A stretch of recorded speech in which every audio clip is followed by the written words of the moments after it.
ನೋಡಿ ವೀಕ್ಷಕರೇ, ರೈತರ ಖಾತೆಗಳಿಗೆ ಬೆಳೆ ಹಾನಿ ಪರಿಹಾರ ಹಣ ಅನ್ನೋದು ಕೂಡ ಕೆಲವು ರೈತರ ಖಾತೆಗಳಿಗೆ ಇನ್ನೂ ತನಕ ಬಿಡುಗಡೆನೇ ಆಗಿಲ್ಲ. ಅದಕ್ಕೆ ನಾನು ಈ ಒಂದು ವಿಡಿಯೋದಲ್ಲಿ ಬೆಳೆ ಹಾನಿ ಪರಿಹಾರ ಹಣವನ್ನು ಕೂಡ ಇಲ್ಲಿ ಪಡೆದುಕೊಳ್ಳುವ ಪ್ರತಿಯೊಂದು ರೈತರಿಗೆ ಈ ಒಂದು ಮಾಹಿತಿ ತಪ್ಪದೆ ಗೊತ್ತಿರಬೇಕು. ಇನ್ನೂ ತನಕ ಏಕೆ ಇಲ್ಲಿ ಬೆಳೆ ಹಾನಿ ಪರಿಹಾರ ಹಣವನ್ನು ಕೂಡ ಇಲ್ಲಿ ಬಿಡುಗಡೆ ಆಗಿಲ್ಲ ಮತ್ತು ಜೊತೆಗೆ ಖಂಡಿತವಾಗಿಯೂ ಕೂಡ ಇವತ್ತು ಕೂಡ ಉಳಿದ ಜಿಲ್ಲೆಯ ಪ್ರತಿಯೊಂದು ರೈತರ ಖಾತೆಗಳಿಗೂ ಕೂಡ ನೇರವಾಗಿ DBT ಮುಖಾಂತರ ಬೆಳೆ ಹಾನಿ ಪರಿಹಾರ ಹಣ ಅನ್ನೋದು ಕೂಡ ಬಿಡುಗಡೆ ಆಗ್ತಾ ಇರುವಂಥದ್ದು.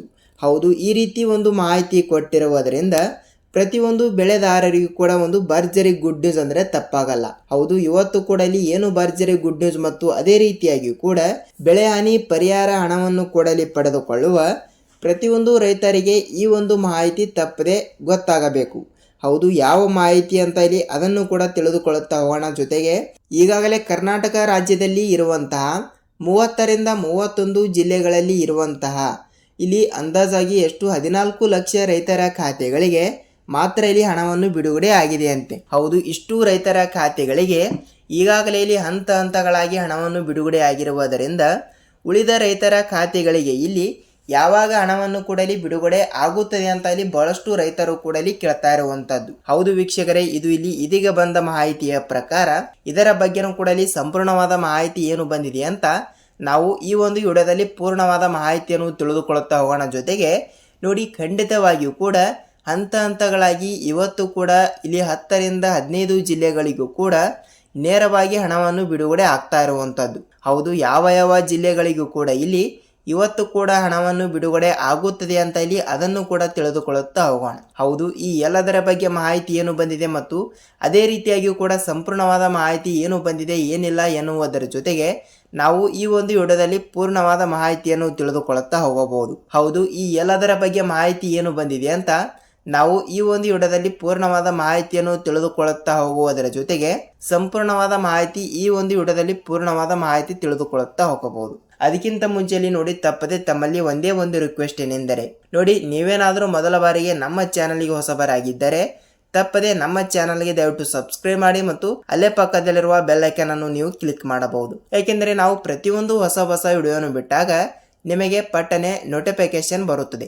ಸೊ ಆ ಒಂದು ಕಾರಣದಿಂದ ನೀವು ಈ ಒಂದು ವಿಡಿಯೋನ ಎಲ್ಲಿ ಸ್ಕಿಪ್ ಮಾಡದೆ ಪೂರ್ತಿಯಾಗಿ ನೋಡಿದರೆ ಮಾತ್ರ ನಿಮಗೆ ಇವತ್ತು ಕೂಡ ಇಲ್ಲಿ ಯಾವ ಜಿಲ್ಲೆಗಳಿಗೆ ಉಳಿದ ಜಿಲ್ಲೆಯ ರೈತರ ಖಾತೆಗಳಿಗೂ ಕೂಡ ಬೆಳೆ ಹಾನಿ ಪರಿಹಾರ ಹಣ ಅನ್ನೋದು ಕೂಡ ಪ್ರತಿಯೊಂದು ರೈತರ ಖಾತೆಗಳಿಗೂ ಕೂಡ ಬಿಡುಗಡೆ ಆಗ್ತಾ ಇರುವಂಥದ್ದು. ಹಾಗಿದ್ರೆ ಬನ್ನಿ, ಇವತ್ತು ಕೂಡ ಯಾವ ಜಿಲ್ಲೆಗಳಿಗೂ ಕೂಡ ಇಲ್ಲಿ ಎಷ್ಟು ರೂಪಾಯಿ ಹಣವನ್ನು ಕೂಡ ಬಿಡುಗಡೆ ಆಗ್ತಾ ಇದೆ ಏನಿಲ್ಲ ಎನ್ನುವುದರ ಜೊತೆಗೆ ನಾವು ಸಂಪೂರ್ಣವಾದ ಮಾಹಿತಿ ಈ ಒಂದು ವಿಡಿಯೋದಲ್ಲಿ ಪೂರ್ಣವಾದ ಮಾಹಿತಿಯನ್ನು ತಿಳಿದುಕೊಳ್ಳುತ್ತಾ ಹೋಗಬಹುದು. ಹಾಗಿದ್ರೆ ಬನ್ನಿ ವೀಕ್ಷಕರೇ, ಲೆಟ್ಸ್ ಬಿಗಿನ್ ಸ್ಟಾರ್ಟ್ ಆದ ವಿಡಿಯೋ.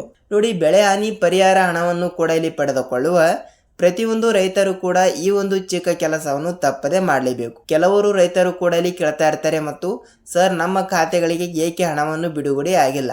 ಇಲ್ಲಿ ರಾಜ್ಯದ ಮುಖ್ಯಮಂತ್ರಿಯಾಗಿರುವ CM ಸಿದ್ದರಾಮಯ್ಯ ಸರ್ ಅವರಾಗಲಿ ಮತ್ತು ರಾಜ್ಯದ ಉಪಮುಖ್ಯಮಂತ್ರಿಯಾಗಿರುವ DK ಶಿವಕುಮಾರ್ ಸರ್ ಅವರಾಗಲಿ ಮತ್ತು ಅದೇ ರೀತಿಯಾಗಿಯೂ ಕೂಡ ಕಂದಾಯ ಇಲಾಖೆಯ ಸಚಿವರಾಗಿರುವ ಕೃಷ್ಣ ಬೈರೇಗೌಡ ಸರ್ ಅವರು ಕೂಡ ಈ ರೀತಿ ಒಂದು ಮಾಹಿತಿ ಕೊಟ್ಟಿರುವುದರಿಂದ ಏನಂತ ಮಾಹಿತಿ ಕೊಟ್ಟಿದ್ದಾರೆ ಅಂದ್ರೆ, ಹೌದು, ಈಗಾಗಲೇ ಬೆಳೆ ನಾಶವಾಗಿರುವ ಕಾರಣದಿಂದ ಇಲ್ಲಿ 3ರಿಂದ 4 ತಿಂಗಳುಗಳ ಕಾಲ ಆಯಿತು. ಈಗಾಗಲೇ ಈ ಒಂದು ಹಣವನ್ನು ಪ್ರತಿ ತಿಂಗಳು ಕೂಡ ಬಿಡುಗಡೆ ಆಗಲ್ಲ. ಯಾಕೆಂದರೆ ಪ್ರತಿ ವರ್ಷಕ್ಕೆ ಒಮ್ಮೆ ಇಲ್ಲಿ ಬೆಳೆ ಹಾನಿ ಪರಿಹಾರ ಹಣ ಅನ್ನೋದು ಕೂಡ ಪ್ರತಿಯೊಂದು ರೈತರ ಖಾತೆಗಳಿಗೂ ಕೂಡ ಬಿಡುಗಡೆ ಆಗ್ತಾ ಇರುತ್ತದೆ. ಅದು ಯಾವ ಕಾರಣದಿಂದ ಅಂದರೆ ನೋಡಿ, ಬೆಳೆಗಳು ಕೂಡ ನಾಶವಾಗಿರುತ್ತವೆ. ಅಂದರೆ ಅತಿಯಾದ ಮಳೆಯಿಂದ ಮತ್ತು ಅತಿಯಾದ ಹೊಳೆ, ನದಿ, ಕೊಳ್ಳ ಹರಿದು ಇಲ್ಲಿ ಬೆಳೆಗಳ ಮೇಲೆ ಹಾದು ಮತ್ತು ಜಮೀನಿನ ಒಳಗಡೆ ಹೋಗಿ ಬೆಳೆಗಳನ್ನು ಕೂಡ ನಾಶವಾಗಿರುವ ಕಾರಣದಿಂದ ಇಲ್ಲಿ ಬೆಳೆ ಹಾನಿ ಪರಿಹಾರ ಹಣ ಅನ್ನೋದು ಕೂಡ ಪ್ರತಿಯೊಂದು ರೈತರಿಗೂ ಕೂಡ ಬಿಡುಗಡೆ ಆಗ್ತಾ ಇರುತ್ತದೆ. ಸೊ ಈ ಒಂದು ಕಾರಣದಿಂದ ಬೆಳೆ ಹಾನಿ ಪರಿಹಾರ ಹಣವನ್ನು ಕೂಡ ಪ್ರತಿಯೊಬ್ಬರು ಕೂಡ ಪಡೆದುಕೊಳ್ತಾ ಇರುವಂತದ್ದು. ಅಂದರೆ ಕೆಲವು ಎಕರೆಗೆ ಅಂದರೆ 1 ಎಕರೆಗೆ ಎಷ್ಟು ರೂಪಾಯಿ ಹಣ ಬಿಡುಗಡೆ ಆಗುತ್ತದೆ ಮತ್ತು 1 ಹೆಕ್ಟರ್ಗೆ ಇಲ್ಲಿ ಎಷ್ಟು ರೂಪಾಯಿ ಹಣವನ್ನು ಕೂಡ ಬಿಡುಗಡೆ ಆಗುತ್ತದೆ ಅಂತ ಪ್ರತಿಯೊಂದು ರೈತರು ಕೂಡ ಸಹ ಕೇಳ್ತಾ ಇರುವಂಥದ್ದು. ನೋಡಿ, ಇಲ್ಲಿ ಎಲ್ಲ ಜಿಲ್ಲೆಗಳಲ್ಲಿ ಇರುವಂತಹ ರಾಜ್ಯಾದ್ಯಂತ ಇರುವಂಥ 30ರಿಂದ 31 ಜಿಲ್ಲೆಗಳಲ್ಲಿ ಇರುವಂತಹ ಪ್ರತಿಯೊಂದು ರೈತರಿಗೂ ಕೂಡ ಈಗಾಗಲೇ 1 ಎಕರೆಗೆ ಇಲ್ಲಿ 8ರಿಂದ 15 ಸಾವಿರ ರೂಪಾಯಿ ಹಣದ ಒಳಗಡೆ ಹಣವನ್ನು ಬಿಡುಗಡೆ ಆಗ್ತಾ ಇರುವಂಥದ್ದು. ಅಂದರೆ ಕೆಲವು ಎಕರೆಗೆ ಇಲ್ಲಿ ಸ್ವಲ್ಪ ಹೆಚ್ಚಿಗೆ ಆಗ್ತಾ ಇರುವಂಥದ್ದು. ಏಕೆಂದರೆ ಅವು ಜಿಲ್ಲೆವಾರು ಇಲ್ಲಿ ಹಣವನ್ನು ಬಿಡುಗಡೆ ಆಗ್ತಾ ಇರುವುದರಿಂದ ಈ ಜಿಲ್ಲೆಯಿಂದ ಈ ಜಿಲ್ಲೆಗೆ ಇಲ್ಲಿ ಹಣವನ್ನು ವ್ಯತ್ಯಾಸವಾಗುತ್ತದೆ. ಅಂದರೆ ಬಹಳನೆಲ್ಲ ಇಲ್ಲಿ 1,000ದಿಂದ 500 ರೂಪಾಯಿ ತನಕ ಇಷ್ಟೇ ವ್ಯತ್ಯಾಸ ಆಗಬಹುದು. ಏಕೆಂದರೆ ಅದಕ್ಕೂ ಕೂಡ ಒಂದು ಅನ್ವಯವಾಗುತ್ತದೆ. ಏನೆಂದರೆ ನೋಡಿ, ಖಂಡಿತವಾಗಿಯೂ ಕೂಡ ಈ ಜಿಲ್ಲೆಗೆ ಇಷ್ಟು ರೂಪಾಯಿ ಹಣ ಅಂದರೆ ಇಲ್ಲಿ ಈ ಜಿಲ್ಲೆಯಲ್ಲಿ ಸ್ವಲ್ಪ ರೈತರು ಕೂಡ ಸ್ವಲ್ಪ ಕಡಿಮೆ ಇರುತ್ತಾರೆ ಮತ್ತು ಒಂದು ಜಿಲ್ಲೆಯಲ್ಲಿ ರೈತರು ಸಹ ಇಲ್ಲಿ ಹೆಚ್ಚಿಗೆ ಇರುತ್ತಾರೆ. ಸೊ ಇದರ ಆಧಾರಿತವಾಗಿ ಕೆಲವು ಜಿಲ್ಲೆಗಳ ಪ್ರಕಾರ ಇಲ್ಲಿ 8ರಿಂದ 15,000 ರೂಪಾಯಿ ಹಣವನ್ನು ಬಿಡುಗಡೆ ಆಗ್ತಾ ಇರುವಂಥದ್ದು. ಇದು ಕೇವಲ 1 ಎಕರೆಗೆ ಮಾತ್ರ. ಕೆಲವರಿಗೆ 9,000 ಬಿಡುಗಡೆ ಆಗುತ್ತದೆ ಮತ್ತು ಕೆಲವರಿಗೆ 10,000, ಕೆಲವರಿಗೆ 11,000. ಹೀಗೆ ಇಲ್ಲಿ ಅವರವರ ಜಿಲ್ಲೆಯ ಪ್ರಕಾರ ಮತ್ತು ಅವರವರ ಜಮೀನಿನಲ್ಲಿ ಇರುವಂಥ ಬೆಳೆಗಳ ಪ್ರಕಾರನೂ ಕೂಡ ಬೆಳೆ ಹಾನಿ ಪರಿಹಾರ ಅಂದರೆ ಬೆಳೆ ವಿಮೆ ಅಂತಾನೂ ಕರೆಯುತ್ತಾರೆ. ಸೊ ಇಲ್ಲಿ ಬೆಳೆ ಹಾನಿ ಪರಿಹಾರ ಹಣ ಅನ್ನೋದು ಕೂಡ ಇಲ್ಲಿ ಈ ರೀತಿ ಹಣವನ್ನು ಪ್ರತಿಯೊಂದು ರೈತರ ಖಾತೆಗಳಿಗೂ ಕೂಡ ಇಲ್ಲಿ ಬಿಡುಗಡೆ ಆಗ್ತಾ ಇರುತ್ತದೆ. ಹಾಗಿದ್ದರೆ ರೈತರ ಖಾತೆಗಳಿಗೂ ಕೂಡ ಈಗಾಗಲೇ ಉತ್ತರ ಕರ್ನಾಟಕದ ಕಡೆ ಇರುವಂಥ ಪ್ರತಿಯೊಂದು ರೈತರಿಗೂ ಕೂಡ ಈಗಾಗಲೇ ಬೆಳೆ ಪರಿಹಾರ ಹಣ ಅನ್ನೋದು ಕೂಡ ಕೆಲವರಿಗೆ ಬಂದಿದೆ, ಇನ್ನೂ ಕೆಲವರಿಗೆ ಬಂದಿಲ್ಲ. ಹೌದು, ಏಕೆ ಬಂದಿಲ್ಲ ಅಂತ ನೀವು ನಮಗೆ ಕೇಳಬಹುದು.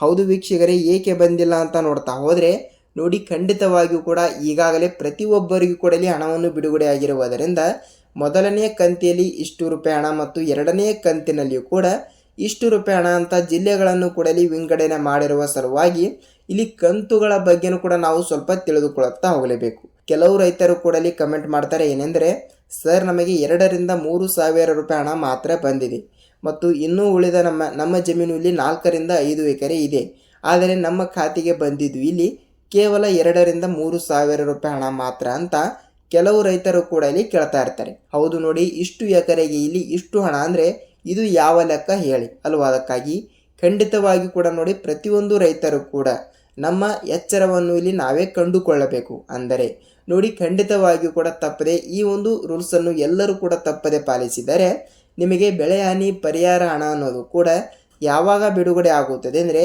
ಈ ಒಂದು ಚಿಕ್ಕ ಕೆಲಸವನ್ನು ಪ್ರತಿಯೊಬ್ಬರು ಕೂಡ ಇಲ್ಲಿ ಮಾಡಿದ ನಂತರ ತಪ್ಪದೆ ಬೆಳೆ ಹಾನಿ ಪರಿಹಾರ ಹಣ ಅನ್ನೋದು ಕೂಡ ಬಿಡುಗಡೆ ಆಗುತ್ತದೆ.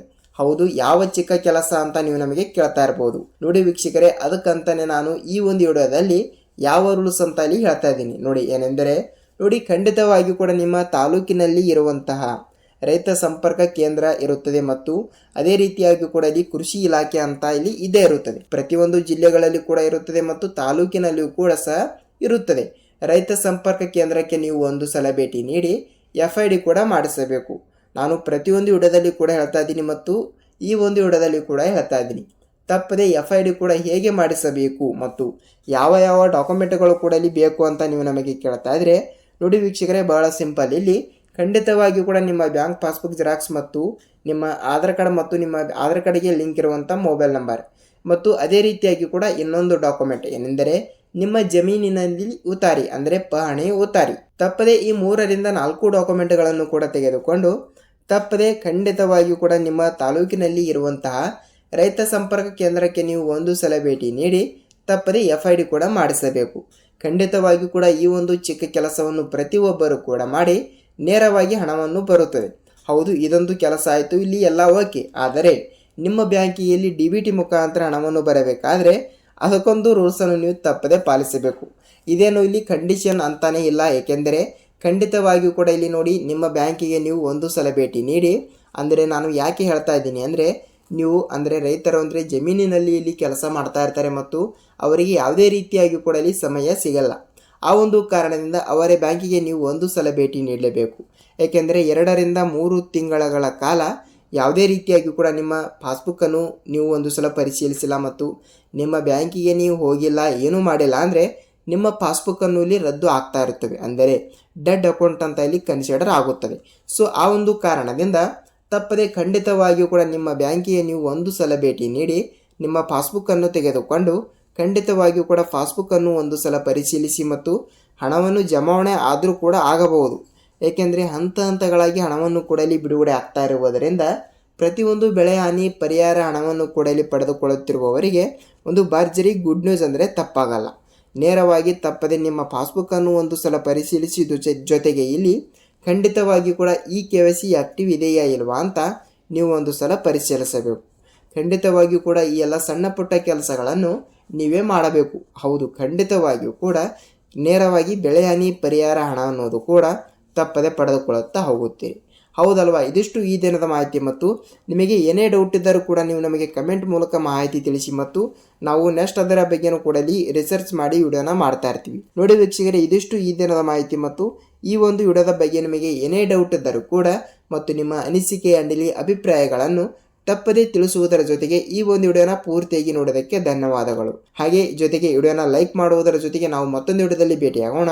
ಅಲ್ಲಿಯ ತನಕ ಎಲ್ಲರಿಗೂ ಧನ್ಯವಾದ.